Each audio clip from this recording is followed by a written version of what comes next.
Hello, good morning mga ka-travel! Ngayon, i-explore naman natin ang Italian Village. Isa itong theme park featuring Pinocchio and Da Vinci. So nag-ikot-ikot nga kami dito and sinamahan kami ng manager nila for us to see na rin kung ano-ano nga ba yung makikita natin sa lugar na to.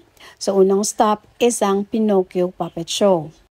Next naman na makikita natin is about Da Vinci. Siya ang writer ng Pinocchio. Ito yung unang pop-up book ng Pinocchio. Surely, mag-i-enjoy ang mga bata dito, pati na rin ang mga kids at heart. Kasi lahat ng display nila dito tells us a story about Pinocchio. Di lang din naman yung feeling ng childhood ang mararamdaman mo sa place na to. If you're also dreaming of seeing the beauty of Europe, dito sa Italian Village from the buildings, rooms, and displays nila, para ka na rin nakaikot sa Florence, Rome, and Venice, Italy. Dito naman sa observatory, makikita mo ang view ng buong paligid.